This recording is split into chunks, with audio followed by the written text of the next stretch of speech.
That song always gets to me. It ends so abruptly. Just that fading guitar and then this. The silence of the room. It's 4:18 a.m. The silence is heavier now. It feels like it has weight. It's pressing against my ears. I can hear the blood rushing in my head, a swooshing sound that matches the pulse of that green light outside. The light is still there. It's settled over the city like a dome. It's not flickering as much now. It's just a steady, sickly glow. It makes the rain look like slime. It makes the buildings look like rotting teeth. I've been watching the needle on the transmitter. It's dipping. We are losing power.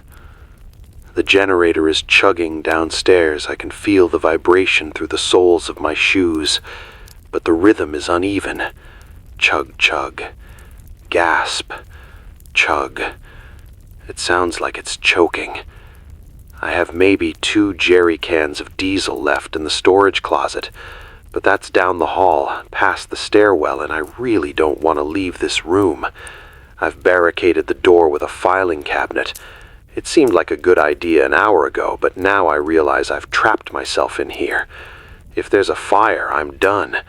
If that gas main I saw earlier blows up and takes the block with it, I'm done. But I can't move the cabinet. My arms feel like lead. That fatigue is back. It's deeper this time. It's in my bones. I picked up a signal on the AM band while the song was playing. It wasn't a person. It was a loop, a synthesized voice, very calm, very British. It sounded like the old weather service voice. It was repeating, "Sector 4 is compromised. Biological containment failed. Initiate protocol heavy. Sector 4 is compromised." I don't know what Sector 4 is. I don't know if Manchester is Sector 4. I don't know if Sector 4 is a place or a situation. But biological containment failed. That sticks in your throat, doesn't it? That matches what Tom said about the smoke. The heavy gray smoke hugging the ground. I'm looking at the street below. The smoke is rising. It was at street level 10 minutes ago. Now it's obscuring the first-floor windows of the office block opposite. It's moving up. It's not drifting like smoke. It's climbing. It looks like rising water, but it's vapor. Thick, opaque vapor. It's swallowing the lampposts. I can't see the pavement anymore. I can't see the blue backpack. It's just a sea of gray. And Tom was right. There are shapes in it. I saw a ripple. Just a movement in the gray, like a shark fin cutting through water. But it was wide. Something moved through that fog and pushed it aside. It wasn't the wind. I want to talk to the people in the high-rises. If you are in the Beetham Tower, if you are in the Deansgate Square towers, you are above this. You are above the fog. What can you see? Can you see the edge of it? Is it just the city center, or does this gray blanket go on for miles? I wish you could call me. I wish I could hear a voice tell me it's just a local chemical spill. But I have a feeling this is everywhere. The way the air tastes, it's metallic and sour. I've stuffed a towel under the door crack. I've taped up the vents with duct tape. I recommend you do the same. Seal your room. If that fog is biological containment failure, you don't want to breathe it. I found a sandwich in my bag, ham and cheese. It's been there since yesterday morning. I took a bite, but I couldn't swallow it. My mouth is too dry. I just spat it into the bin. It felt like chewing cardboard. It's funny what the body rejects when it's in survival mode. Food seems disgusting. Sleep seems impossible. The only thing I want is water and information, and I'm running out of both. Let's try the shortwave again. I'm spinning the dial slowly, past the static, past the digital screeching. There, Listen to that. It's a rhythmic thumping. Thump, thump, thump. It sounds like a drum, or footsteps. It's coming from a frequency usually reserved for maritime navigation. It's slow, deliberate. It doesn't sound electronic. It sounds like someone hitting a microphone against a wall over and over again. Is it a signal? Is it someone trapped? Or is it something else? It stopped. No, there it is again. It's hypnotic. I have to turn it off. It's making me feel anxious. More anxious. I'm going to tell you a story. When I was a kid, 7 years old, I got locked in a department store. I hid in a clothing rack during a game of hide-and-seek with my brother, and I fell asleep. When I woke up, the lights were off. The store was closed. I was completely alone in this huge, dark building full of silent shapes. The mannequins looked like people freezing in the dark. I screamed for hours. Nobody came. Eventually, I just sat on the floor and waited. That's how I feel right now. I feel like that 7-year-old boy. I'm waiting for the security guard to shine a torch and let me out.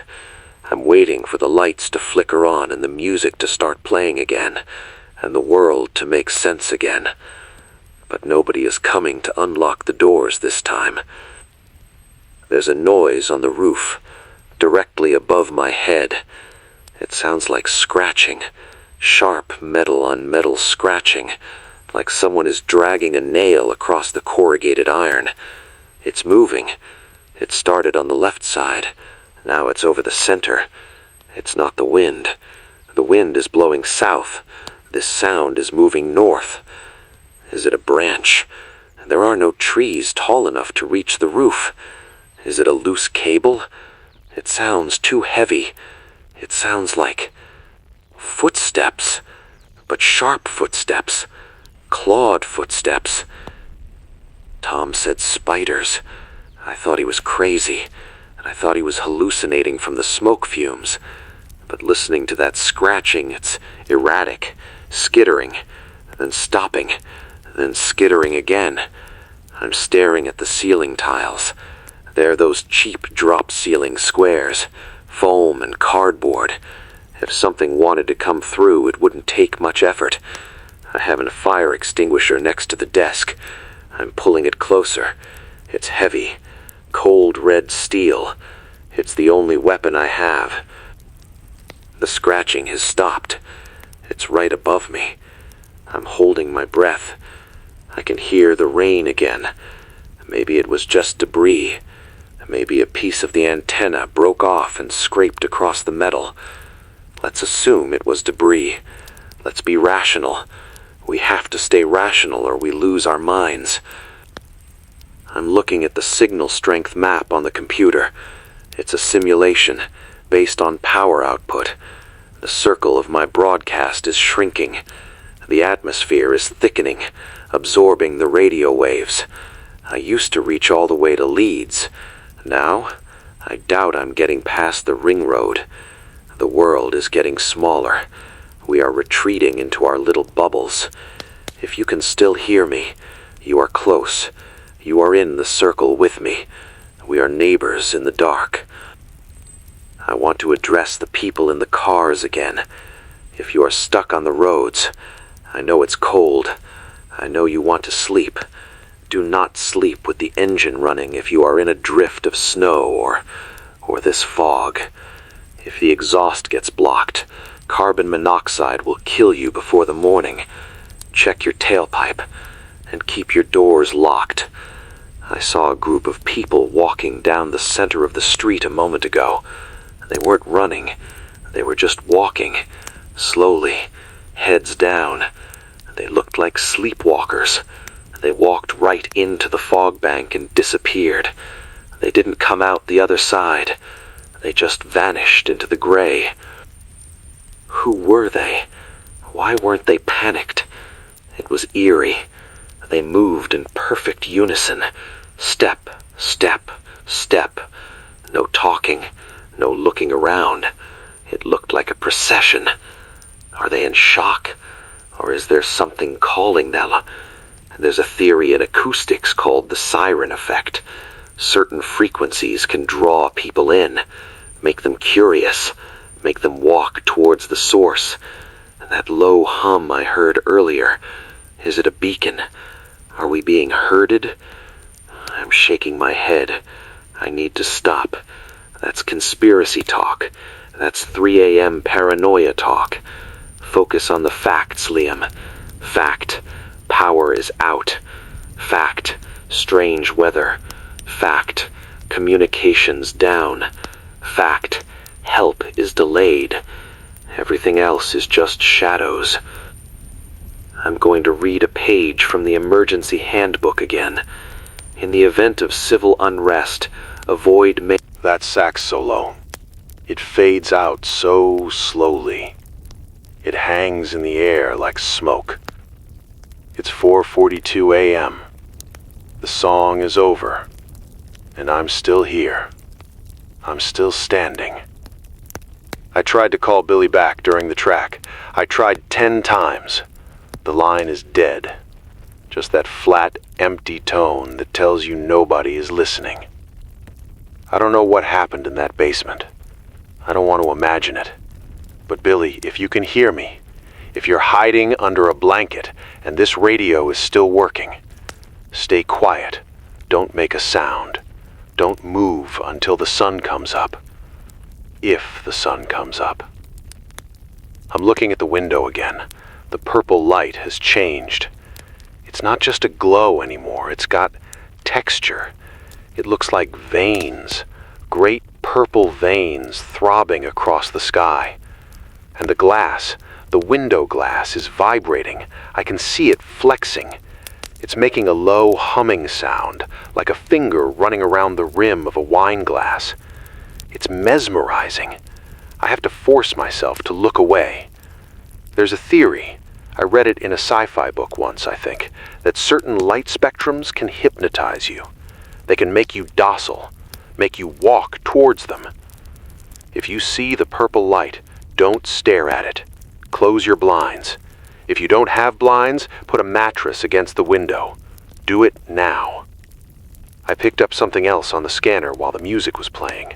It was a pilot, a commercial airline pilot, Flight 702. He sounded confused, not panicked, just deeply confused. He was asking for a vector. He was asking for Manchester Tower. But he said something that made my blood run cold. He said, "I can see the airport lights, but they are in the wrong place. The runway is vertical. Tower, please confirm. The runway appears to be vertical." Then he went silent. Did he crash? Did he fly into the ground thinking it was the sky? Or is the geometry of the world actually breaking down? If the magnetic poles shifted at 50 miles an hour, maybe up isn't up anymore. Maybe down isn't down. I'm checking the studio door again. The filing cabinet is still there. The towel is still under the crack. But the air in here, it's getting thinner. I'm finding it hard to take a deep breath. It feels like being at high altitude. My chest is tight. I'm dizzy. I'm gonna sit down. I have to sit down. If I pass out, the dead man switch on the mic won't trigger, because this is an old board, so the silence will just go on forever. I have to stay awake. I want to read you a text message. It came through on the station's WhatsApp line about 2 hours ago, before the internet died completely. I missed it at the time. It's from a number I don't recognize. It says, "Don't trust the rain. It's not water. It's ballast." Ballast. That's what ships use to stay stable. Why would the sky drop ballast? Unless something up there is trying to get lighter. Unless something up there is trying to rise. It's a crazy thought, but tonight, crazy is the only thing that makes sense. There's a sound coming from the ventilation shaft, the metal grate in the ceiling. It's a soft, slithering sound, like wet rope being pulled through a pipe. Slish, slish, slish. It's rhythmic. It's moving towards the vent opening. I'm shining my torch up there. I can't see anything. It's just black dust and cobwebs, but the sound is getting closer. I'm going to turn off the studio lights. Maybe if I'm in the dark, whatever is in the vents won't see me. Okay, I'm in the dark. The only light is the purple glow from the window and the little red LEDs on the mixing board. The slithering has stopped. Maybe it heard me move. Maybe it's listening. I'm holding the fire extinguisher in my lap. It's cold and heavy. I feel ridiculous. A grown man sitting in the dark with a fire extinguisher, hiding from a noise in the vents. But then I think about Billy. I think about the spiders Tom saw, and I don't feel ridiculous anymore. I feel hunted. Wait, the emergency frequency. The scanner is lighting up. It's a voice. It's clear. Finally, a clear voice. This is Sergeant Miller, 4th Battalion, broadcasting on open frequency.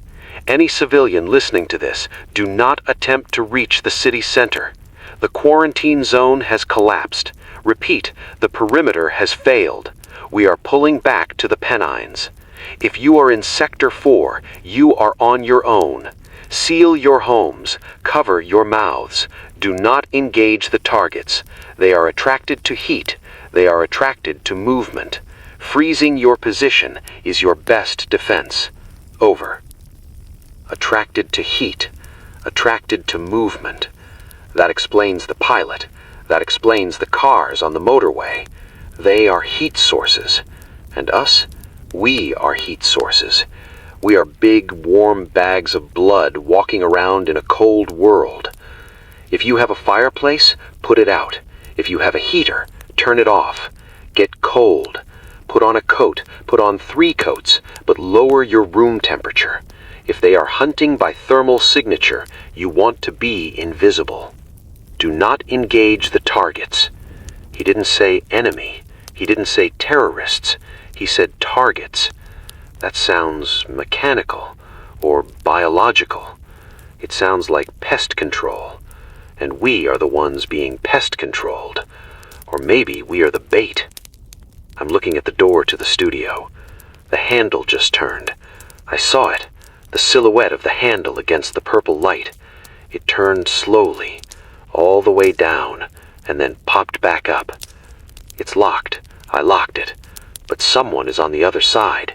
Someone is in the hallway. I didn't hear footsteps. The carpet out there is thin. I should have heard footsteps. Whoever it is, they're moving silently. I'm not going to speak. I'm going to whisper. If they can hear me, they know I'm here. But maybe they think it's a recording. Maybe they think the room is empty. I'm staring at the door. The handle is turning again, harder this time, jiggling. They know it's locked. They're testing the strength of the wood. Bang! They just hit the door, one solid thump. It shook the filing cabinet. Bang! Again, harder. Liam. It's a voice from the hallway. It's muffled by the wood. Liam, open the door. It sounds like Greg. It sounds exactly like Greg. But Greg lives in Cheshire. Greg hasn't been to the studio in months. Liam, it's Greg. I have water. I have batteries. Open the door, mate. It's cold out here. His voice is flat. There's no emotion, just a statement. It's cold out here. Greg would be panicking. Greg would be shouting. This sounds like a recording of Greg. It sounds like someone spliced his voice together from old tapes. Liam, open the door. We need to broadcast. We need to tell them about the light. I'm not opening it. I'm not answering. I'm sliding down in my chair. I'm gripping the fire extinguisher. The gap under the door. I can see a shadow, but it's not feet. It doesn't look like 2 shoes. It looks like a mass, a dark, shapeless puddle pressing against the bottom of the door. The towel I stuffed there is moving. It's being pushed in. Liam, don't be rude. Open the door. The voice is changing. It's getting deeper. It's losing the Greg accent. It sounds like grinding metal now. Open the door. I'm gonna play music. I'm gonna drown him out. I can't hear that voice anymore. It's making my teeth hurt. It's making my brain itch. I don't even know what this is. It's a cassette I found on the floor. It says Sunday Jazz. I'm playing it. I'm playing it loud.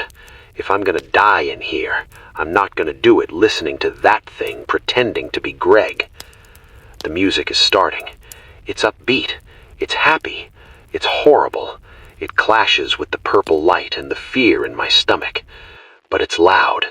I can't hear the banging anymore. I can see the door shaking, but I can't hear it.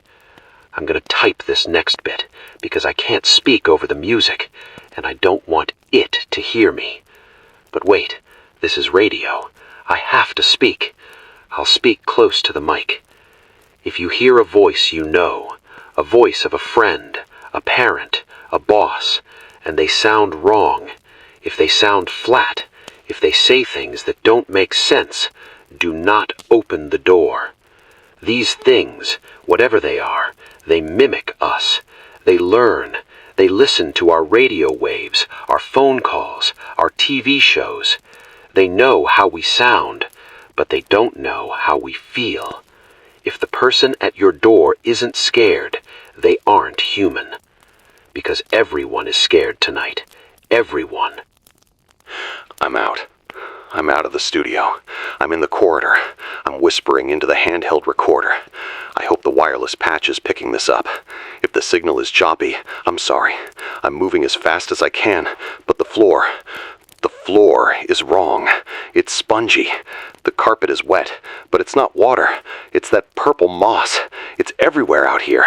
It's grown up the walls, over the fire alarm boxes, over the light switches. It feels like walking on a lung. Every time I take a step, it wheezes. I saw the thing at the door. I saw the thing that sounded like Greg. It was standing right there when I moved the cabinet. It wasn't Greg. It was wearing his clothes, an old station hoodie and jeans, but there was no body inside. It was just vines. Thick, black, oily vines, twisted together into the shape of a man. And where the face should have been, it was just a smooth, blank surface of wet meat. No eyes, no nose, just a slit that opened up when it spoke. It lunged at me. I swung the mic stand. I hit it right in the head, or what looked like the head. It didn't crunch. It squelched, like hitting a bag of rotten fruit. The thing just folded in on itself, collapsing into a pile of black slime on the floor. But the pieces were still moving, twitching, trying to pull themselves back together. I ran. I didn't look back. I just ran for the stairs. I'm in the stairwell now, second floor landing. The air here is freezing, absolutely freezing. My breath is coming out in thick fogs. The window on the landing is blown out. That sonic boom must have shattered it. I can see the city clearly now. And God, I wish I couldn't. The airstrike wasn't just one bomb. The whole southern skyline is burning. The clouds are lit up from below with this angry, pulsing orange light. And the stadium is gone.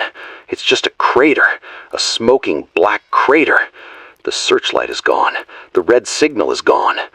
If anyone went there, if you went to the stadium because I said there was a light, I am so sorry. I am so sorry. I didn't know. We are blind here. We are just guessing. And I guessed wrong. Please, if you are moving towards a safe zone, stop. Scout it first. Watch it from a distance. Don't trust the lights. I'm heading down to the first floor. The railing is vibrating. The whole building is shaking. There are more planes overhead. I can hear the engines screaming. They're flying low, so low the sound hits you in the chest like a hammer. They're burning the infection out. They're burning the city to save the... What? To save the rest of the country? Is there a rest of the country? Or are they just burning us because they don't know what else to do?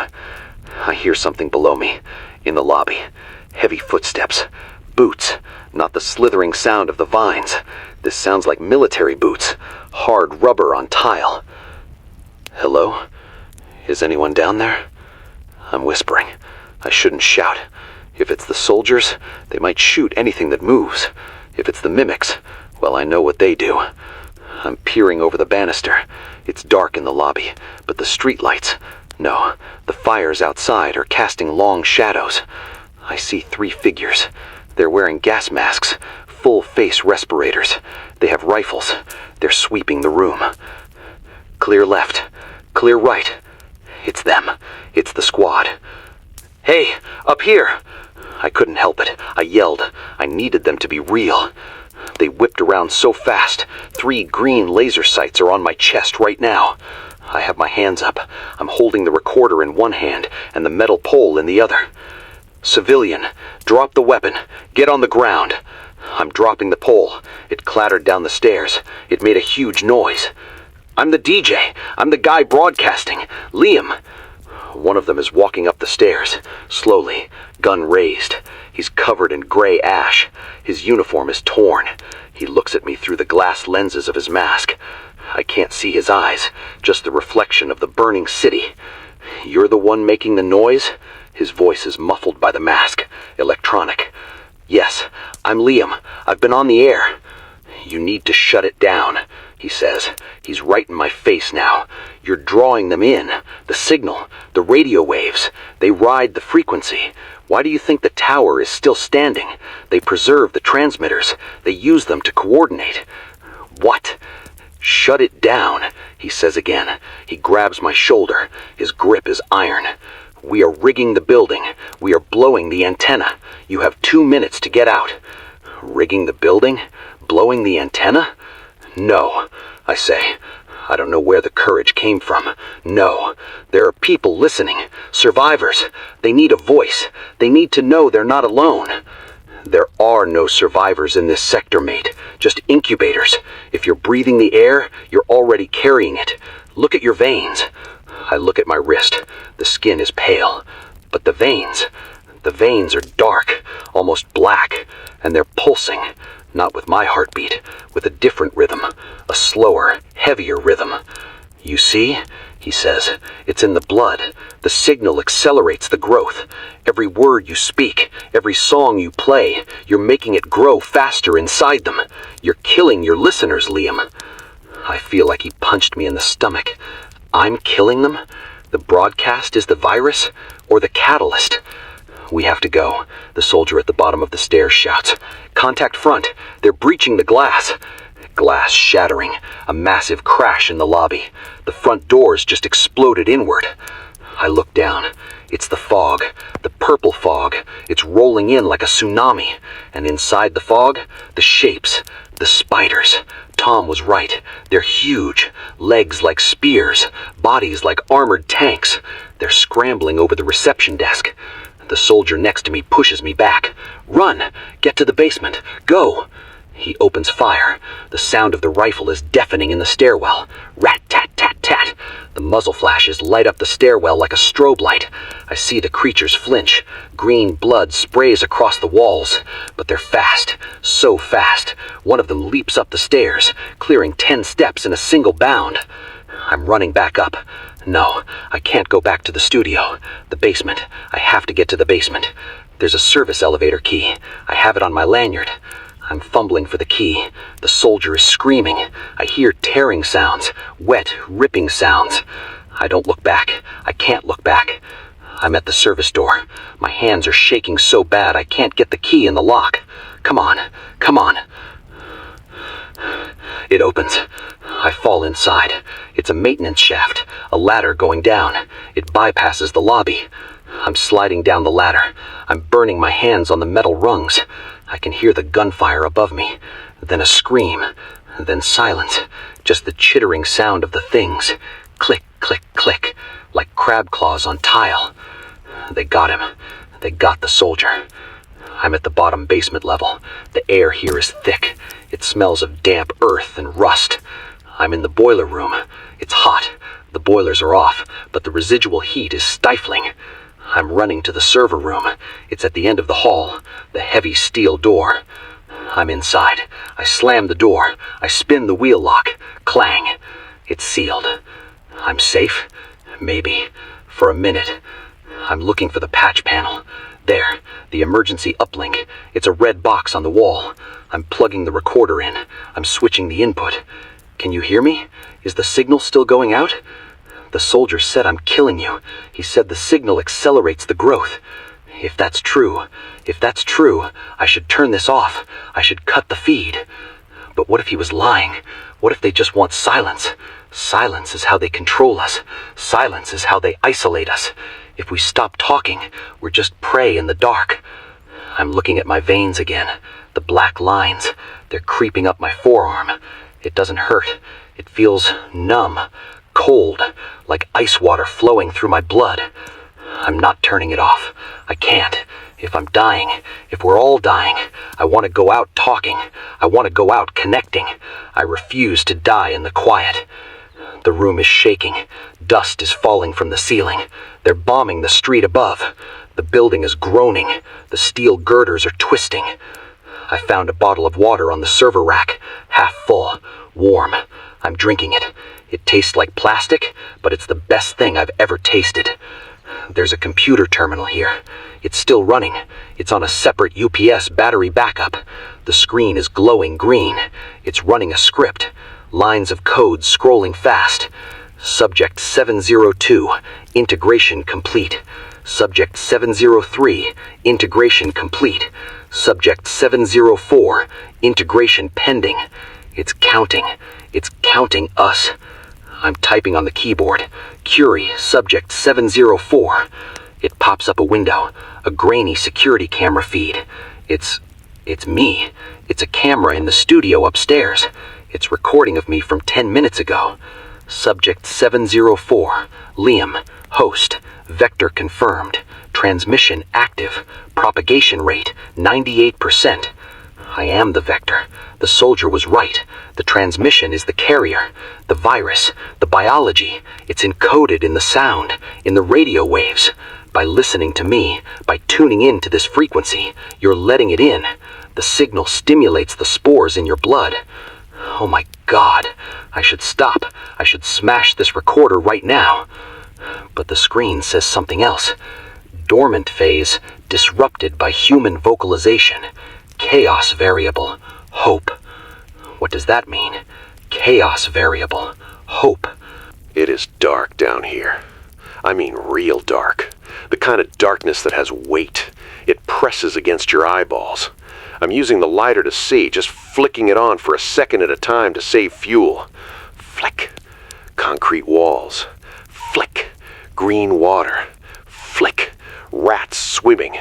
I'm in the Victorian sewers, I think. The brickwork is old, red, and crumbling. It smells of history and waste. But underneath the sewage swell, there is that sweet chemical scent again. The scent of the purple moss. It's down here, too. I'm recording this on the handheld. I've wrapped a copper wire from the headphone jack around an old rusted pipe that runs along the ceiling. I'm hoping the pipe acts as a waveguide, carrying the signal up to the street, maybe vibrating the manhole covers. If you are walking past a drain and you hear a voice coming from the ground, don't run. It's just me. It's Liam. I'm under your feet. My hand is a mess. The palm is blistered and red from the short circuit. I wrapped it in a piece of my shirt I tore off. It throbs in time with my heart. If you have burns and you are listening, keep them dry. Infection is going to kill more of us than the monsters will in the long run. I found a bottle of bleach in a maintenance closet a few minutes back. I poured a little on the rag. It stung like hell, made me scream into my sleeve, but it might stop the rot. We have to be our own doctors now. We have to be our own mechanics. I've been walking for maybe 20 minutes. The water is rising. It was at my ankles. Now it's at my shins. It's cold, greasy water. I'm trying not to think about what's floating in it. I saw a shoe earlier. Just a shoe, a sneaker, floating toes up. I didn't look for the owner. You learn to stop looking. You have to put blinkers on your brain. Just look at the next ledge. Just look at the next step. The tunnel is changing. The bricks are disappearing. They're being replaced by roots.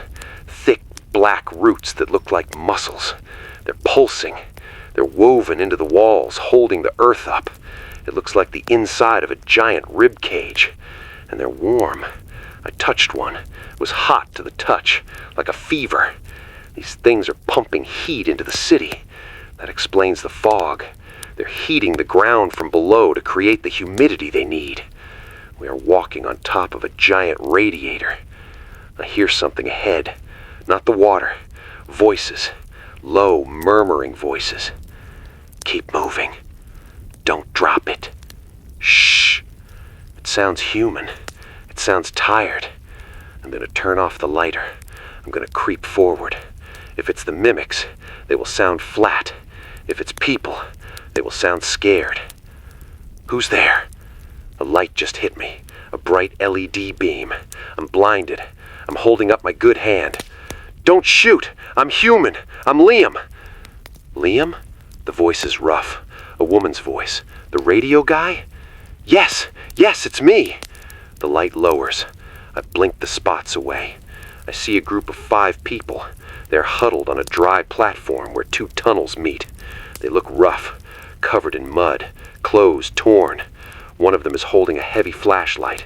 Another has a crowbar. We heard the broadcast, the woman says. She's older, maybe 50, wearing a high-vis vest. We heard the scream, then the static. We thought you were dead. I almost was, I say. I climb up onto the platform. My legs are shaking. It feels good to stand on dry concrete. How did you get down here? Subway tunnels, she says. I'm Karen. I work for the Transport Authority. When the station blew, we ran into the service access. We've been moving west, away from the fires.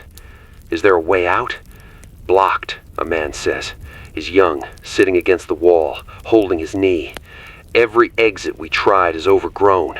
The vines, they seal the doors. They weld the metal shut. We're trapped, Liam. Trapped. The word hangs in the damp air. But we found something, Karen says. She points the flashlight down the left tunnel. About half a mile that way, under the old library. There's a hum, and the water flows up.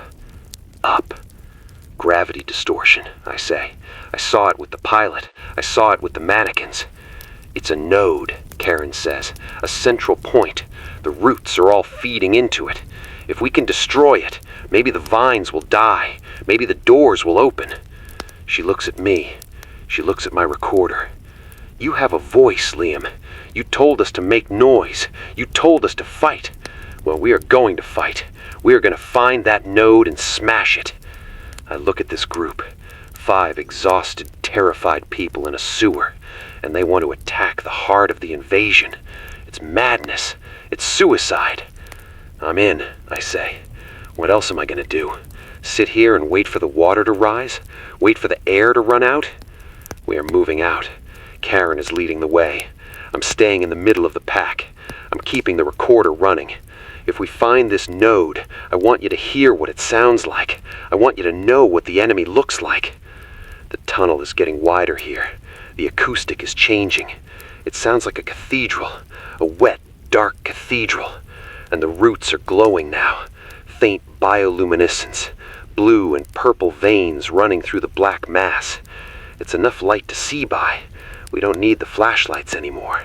It's eerie. It feels like we're walking inside a living body. Watch your step, Karen whispers. The floor is slippery. The floor is covered in a clear slime. It's sticky. It smells like ammonia. I'm looking at the walls. There are shapes trapped in the roots. Cars, lampposts, bicycles, things that fell through the ground when the earth shifted. They're caught in the web, suspended in the darkness. It's a graveyard of the world above. And then I see it. The node. We stepped out of the tunnel into a massive cavern. It must be a hollowed-out cistern or an old reservoir. It's huge. The ceiling is lost in the gloom. And in the center, it looks like a heart, a giant beating heart made of black glass and purple light. It's suspended over a pit of glowing green liquid. Roots as thick as trains are plugging into it from every direction. Thump, thump, thump, thump. The sound is deafening. It shakes your bones. And around the pit, there are people. Hundreds of them. They're standing perfectly still, staring at the heart. They're covered in the moss. Their eyes are glowing purple. They're swaying in time with the beat.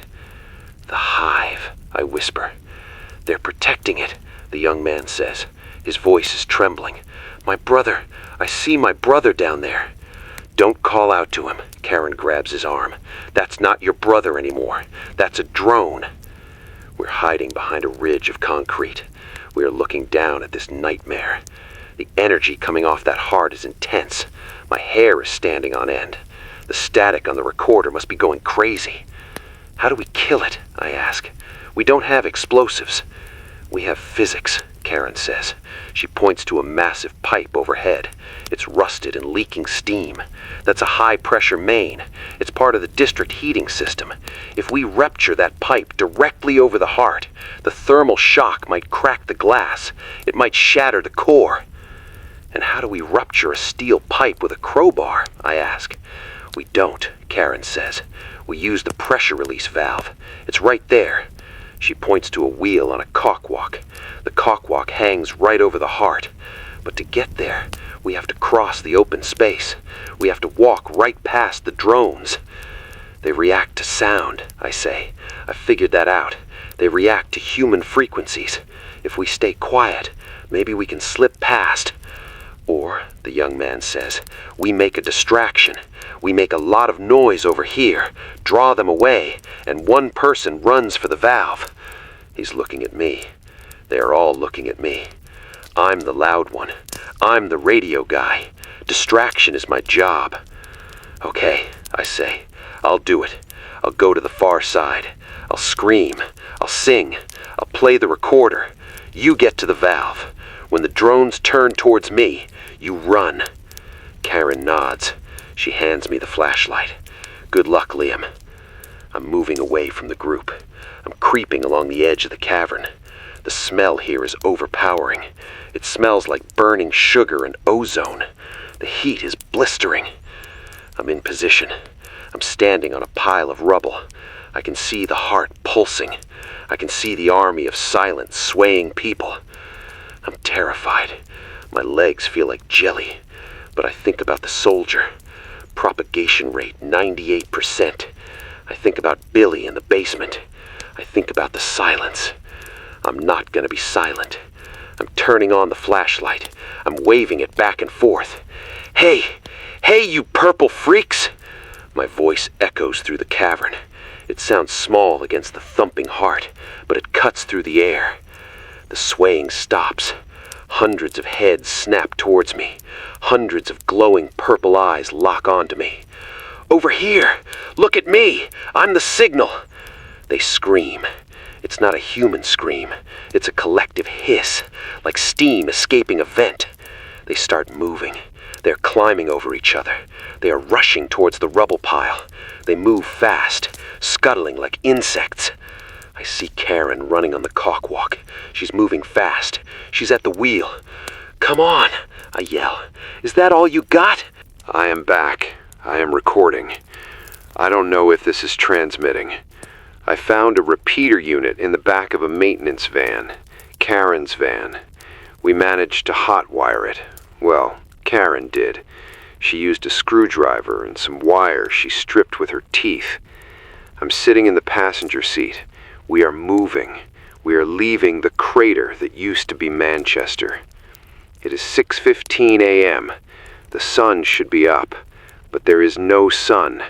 There is just a gray, bruised light filtering through the clouds. The clouds are low. They look heavy, like wet wool. And the ash? It's falling like snow. Thick, gray flakes. It covers the windscreen. The wipers are smearing it back and forth. It's not snow, though. It's skin. I think it's dead skin from the thing that hatched. I can see it in the side mirror. I can't stop looking at it. It's standing in the ruins of the city center. It must be 2,000 feet tall, maybe more. It's motionless now. It's just standing there, arms hanging by its sides, head tilted back as if it's drinking the sky. It's the color of slate. And there are lights on it, tiny flickering lights crawling over its skin. At first I thought they were bioluminescence. Then I realized they are fires. Buildings that were stuck to its back when it stood up are still burning. It's wearing the burning city like a coat. We aren't speaking much. Karen is driving.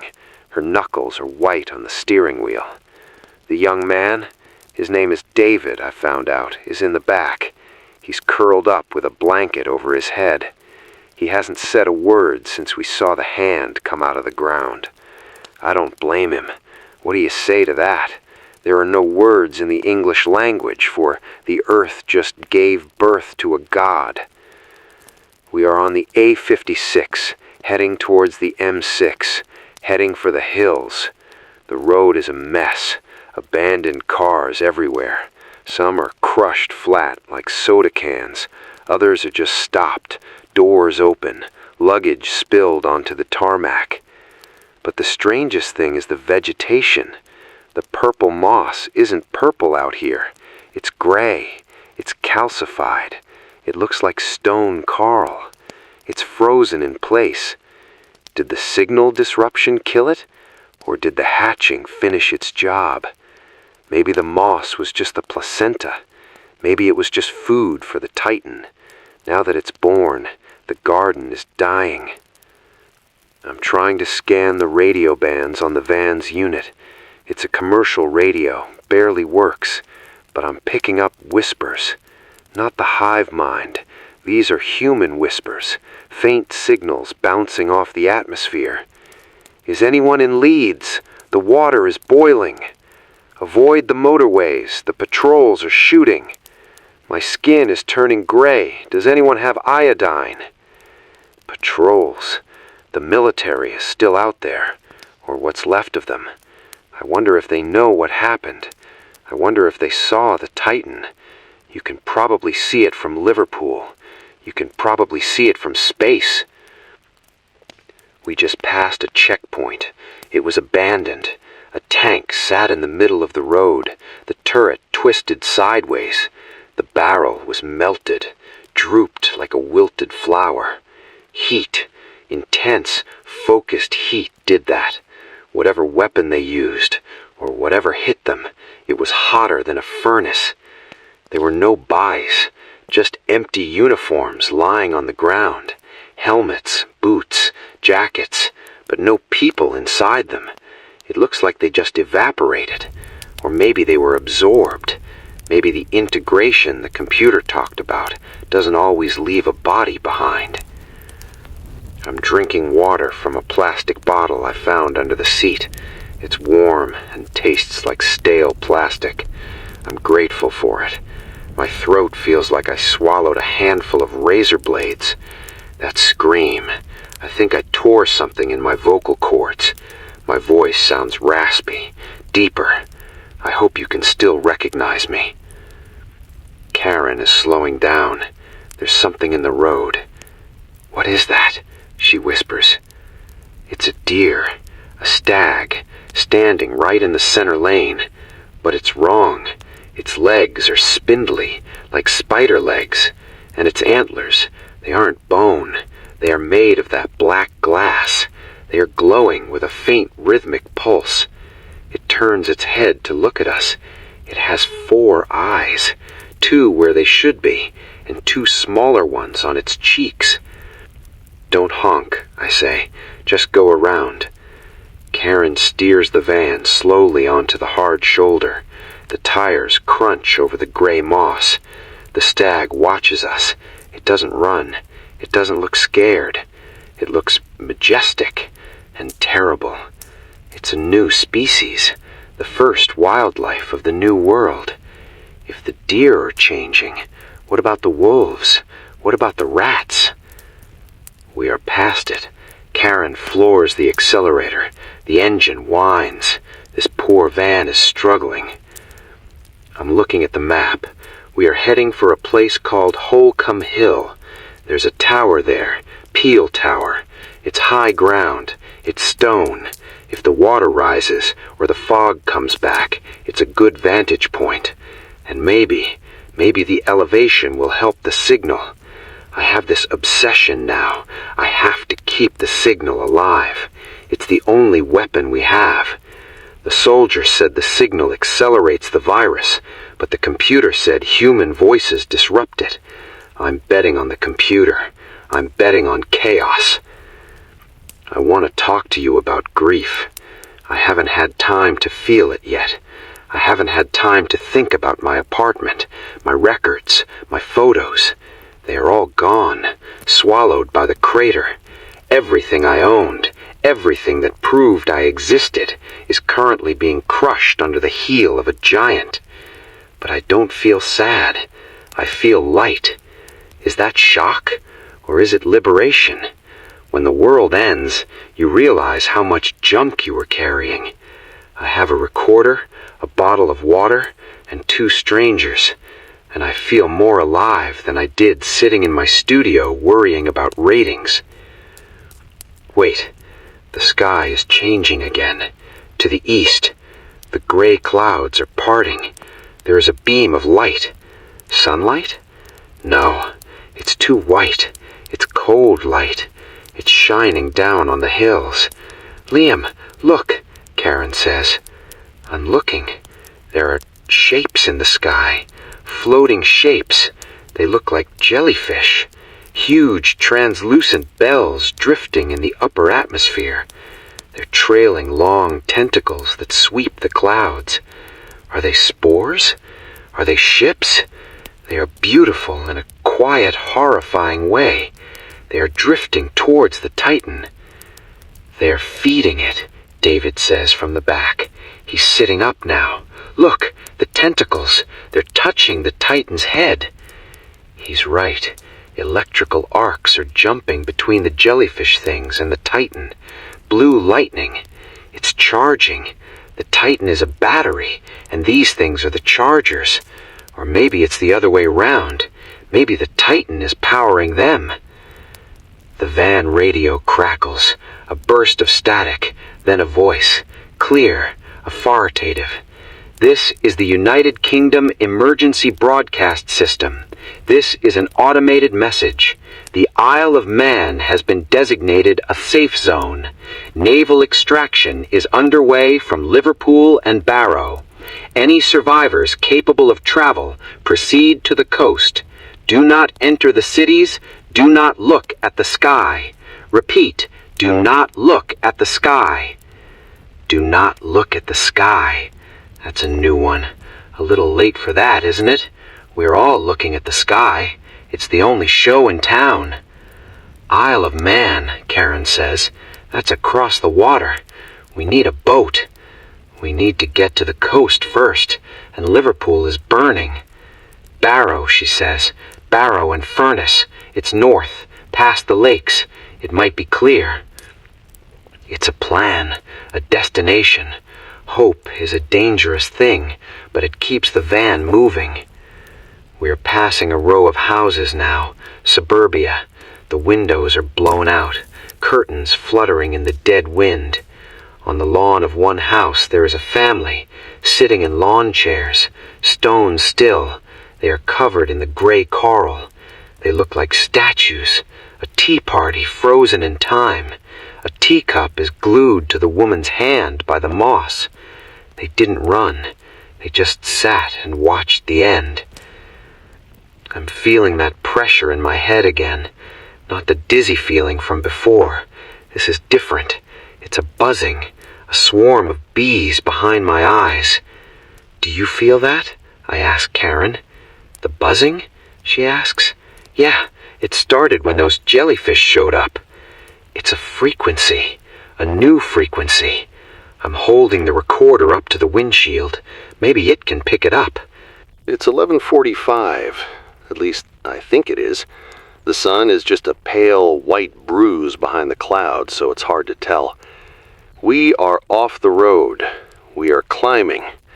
The dry riverbed turned into a ravine, and the ravine led us here, to the base of the hills. My legs are burning. Every muscle feels like it's being pulled apart. Karen is limping. She twisted her ankle a mile back, but she hasn't complained. She just grunts every time her left foot hits the ground.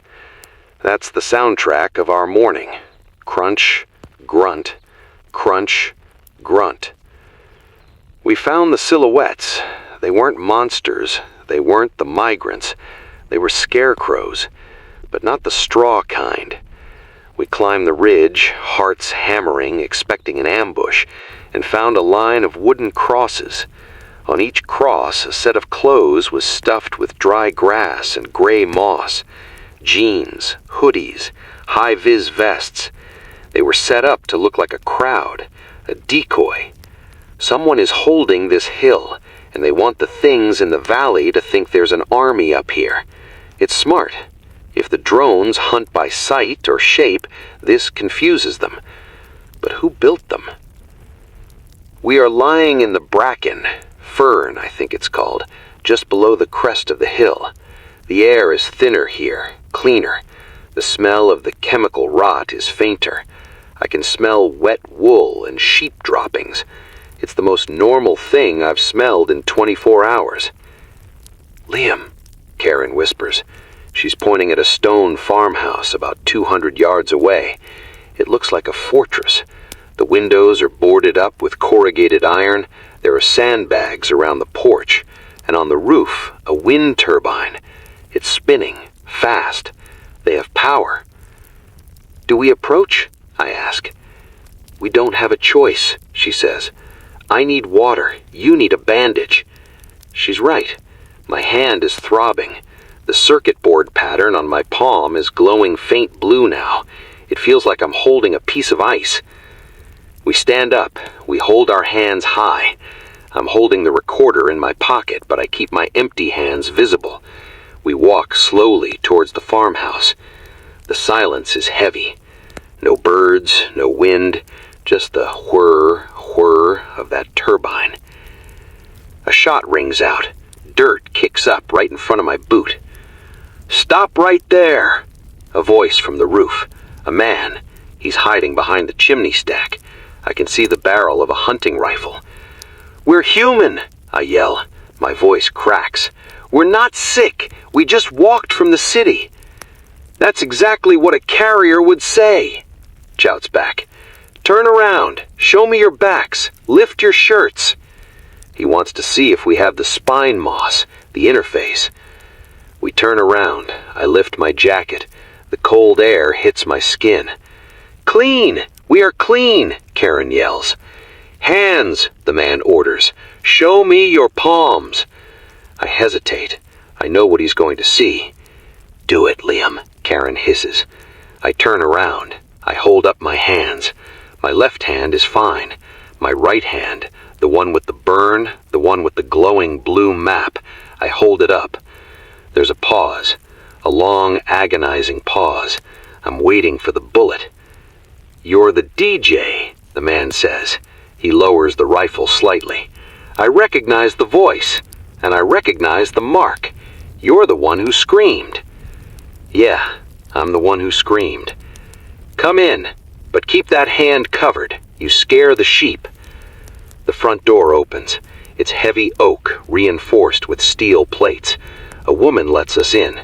She's wearing a doctor's coat over muddy jeans. She looks exhausted. Inside, the farmhouse is a hive of activity. There are maybe 30 people here, sleeping on mattresses in the living room, boiling water in the kitchen, cleaning weapons. It's warm. There's a fire burning in the hearth. Real wood, real heat. I almost cry just feeling it. They give us soup. Tomato soup from a can. It tastes like heaven. I eat it so fast I burn my tongue. Karen drinks 3 cups of water before she even touches the food. The man from the roof comes down. His name is Elias. He's older, weathered face, hands like leather. He looks like a farmer who has seen too many bad winters. "We heard you," Elias says, sitting opposite me at the kitchen table. "On the shortwave. We have a ham set up in the attic. You told people to make noise." "Did it help?" I ask. "It saved us," he says. "When the fog rolled up the valley, the things, the crawlers, they were coming for the house. We blasted music. We hooked up the guitar amp to the generator and played feedback loops. They hated it. They scattered like roaches." He points to my hand. "Let me see it." I unwrap the rag. The blue lines are pulsing faster now. "The mark of the witness," Elias says quietly. "We've seen it on 2 others. One died. The other, he ran off, said he could hear the satellites talking." "David, my friend," I whisper. "He said he was downloading an update."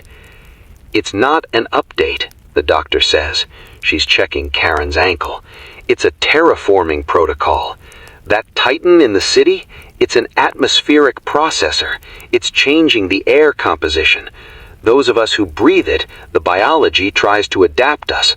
Some people turn into drones, others, like you, the body resists, but the signal stays. You become a receiver." "Can you cut it out?" I ask. "It's in your nervous system," she says. "If I cut it out, I'd have to take your hand, maybe your arm, and even then, it might be in your brain already." Great, so I'm a walking radio tower. "What are the jellyfish?" I ask. "The things in the sky?" Elias stands up. He walks to the window and peers through a slit in the metal. "We call them harvesters.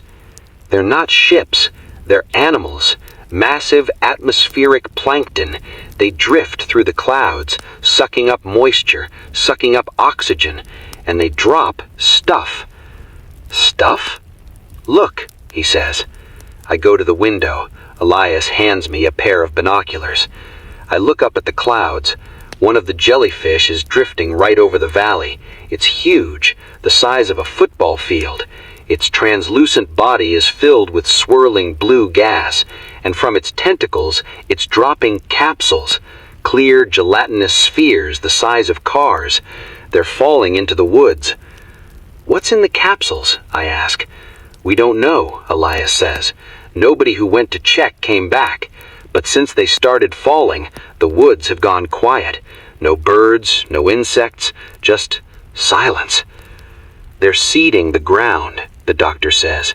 "The Titan prepares the air, the harvesters prepare the soil. They're building a new ecosystem on top of ours." I lower the binoculars. I feel sick. We're weeds, that's what we are.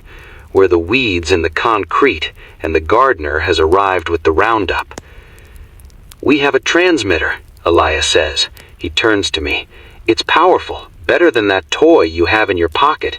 We managed to link it to the wind turbine for steady power, but we don't know what to say. We're just farmers. People don't want to hear about sheep." He looks at me. "They know your voice, Liam. You gave them hope. You need to get back on the air." I look at my glowing hand.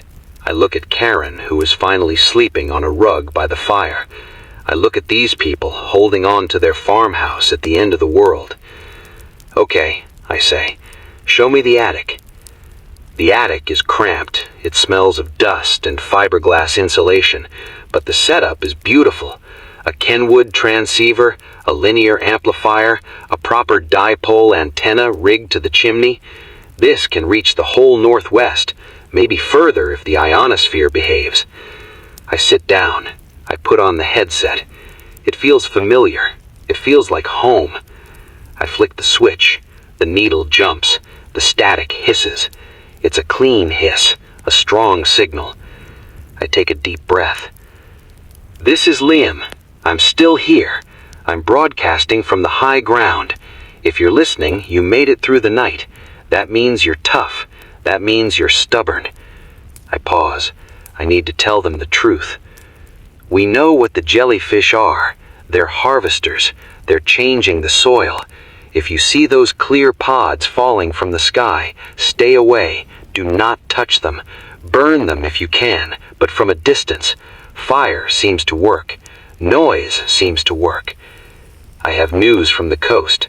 The broadcast earlier, the one about the Isle of Man, it might be real, but getting there is the problem. The roads are blocked, the cities are dead zones. If you're moving, stay off the main roads. Use the old paths, use the tracks. The things, the drones, they stick to the tarmac. They like the heat of the cities. The countryside is still ours, for now. I look at my hand. The blue light is reflecting on the microphone. I need to tell you something else, something scary. We're changing. Some of us are seeing patterns on our skin, glowing lines, hearing buzzing in our heads. If this is happening to you, don't panic. You aren't turning into one of them. I'm back. I'm back in the attic. I'm strapping the headset on with duct tape because my hands are shaking so much I can't work the buckle. If you're hearing this, the transmitter is still holding. The wind turbine is smoking. I think I fried the bearings with that stunt, but it's still spinning. It's still giving us juice. I need to tell you what I just saw. I need to be very clear about this because it's going to save your life. The silence is a weapon. We thought the noise was the danger, the screaming, the thumping, but the enemy has a stealth mode. We call them hunters. Tall, black, stick-thin. They absorb sound. If the birds stop singing, if the wind stops howling, if you can't hear your own footsteps, you are being hunted. Don't freeze. That was the old advice. If it's a hunter, freezing just makes you an easier target. You have to overload them. You have to make noise, big noise, feedback, static, scream until your lungs bleed. They can't digest the chaos. My hand, the hand that touched the turbine, it's black. Not the skin, the veins. The blue light is gone. It looks like charcoal.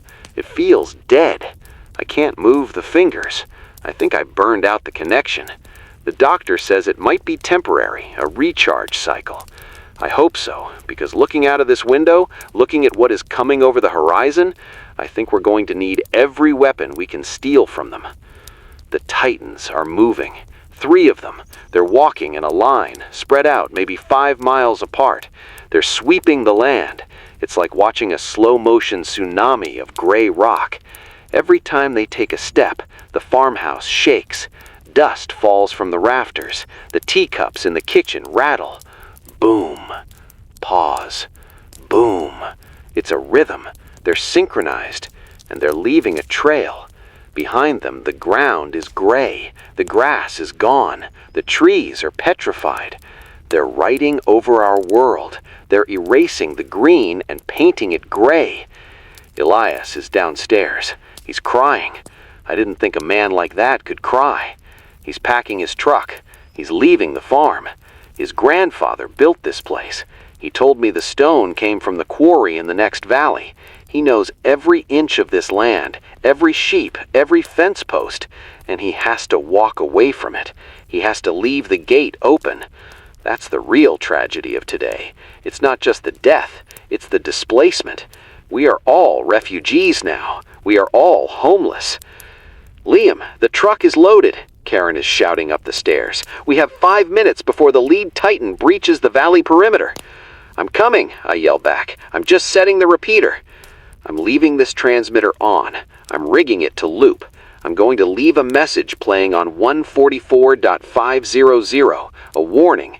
It might only last an hour before the Titan steps on this house or the power fails, but an hour of warning might save someone. I'm looking at the woods one last time. The capsules, the clear spheres the jellyfish dropped. They're opening. I can see one at the edge of the garden. It didn't explode. It dissolved. And what came out, it wasn't a monster. It was a plant, but fast, incredibly fast. A purple fern unfolded from the slime in seconds, spiraling up to the height of a man. Then it bloomed. It exploded into a cloud of yellow spores. The spores hit the oak tree next to it, and I watched the oak tree change. The bark turned gray. The leaves turned black. The tree stopped being an oak and became something else, something sharp and geometric. They're replacing the biology. That's what the Titans are for. They strip the old code. The capsules install the new code. It's a planetary reformat. We are running out of time. The shadow of the first Titan is falling over the hill. It's blocking out the gray sun. The temperature just dropped 10 degrees. I'm grabbing the portable recorder. I'm grabbing the backpack with the batteries. Elias is honking the horn. It's a Land Rover. Old, battered, diesel, no electronics to hack, no computer to virus. That's the key. Go analog. If your car has a touchscreen, ditch it. Find something with a carburetor. Find something that smells of oil and makes a racket. I'm running down the stairs. Goodbye, farmhouse. Goodbye, warm fire. I'm in the truck. I'm in the back seat with the doctor. Karen is riding shotgun. Elias is driving. We're bumping down the farm track.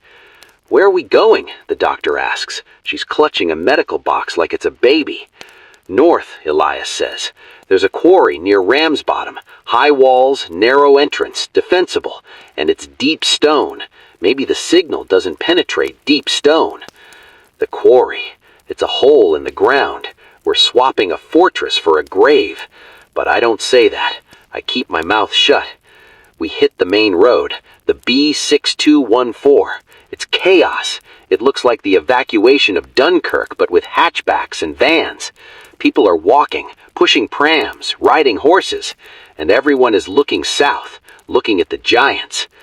Don't look back, Elias shouts out the window at a family walking on the verge. Keep your eyes on the road. Don't let the fear freeze you.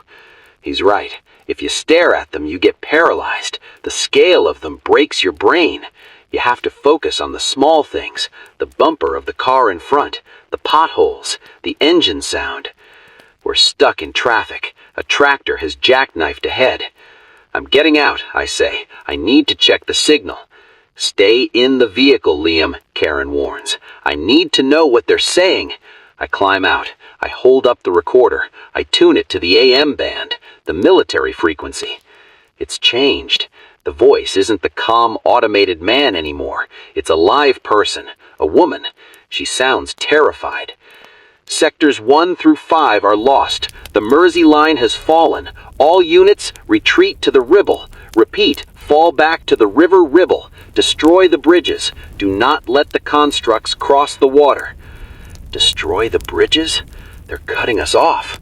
If they blow the bridges over the Ribble, anyone south of Preston is trapped. We are south of Preston. Elias, I shout out the roof. They're blowing the bridges. We have to move. We have to get across the river. The Ribble is 20 miles away, Elias yells back. And look at this traffic. Off-road, I say. You said you know the land. Take us across the moors. Elias looks at the traffic jam, looks at the Titan looming in the rearview mirror. He grinds the gears.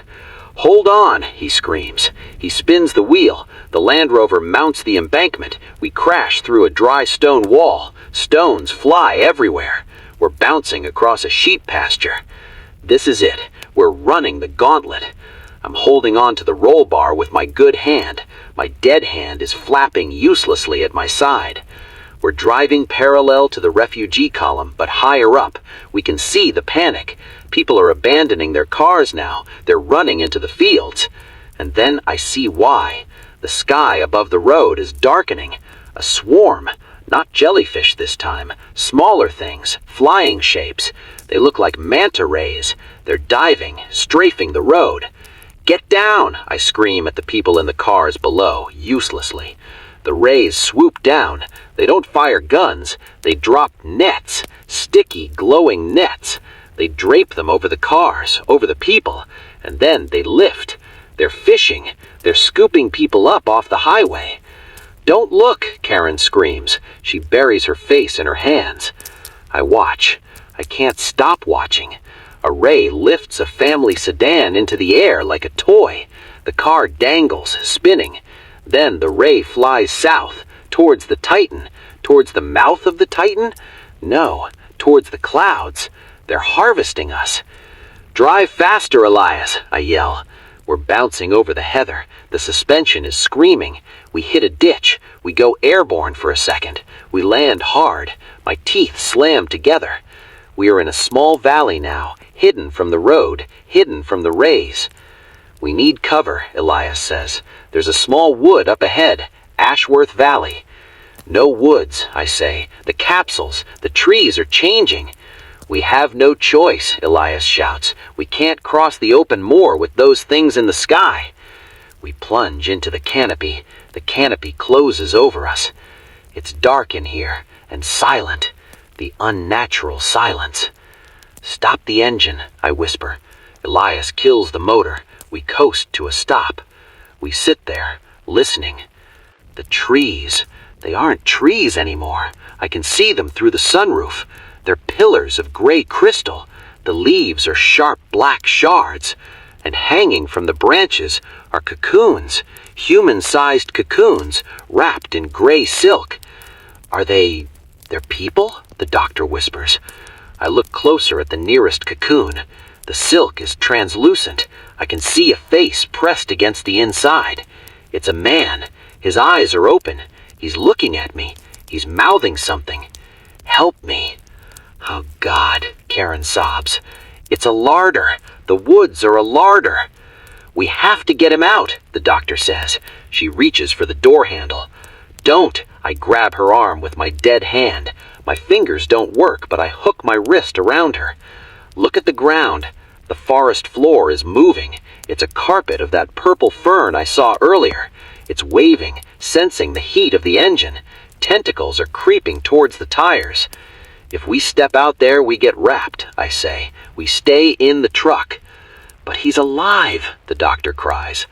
He's bait, Elias says grimly. Look above.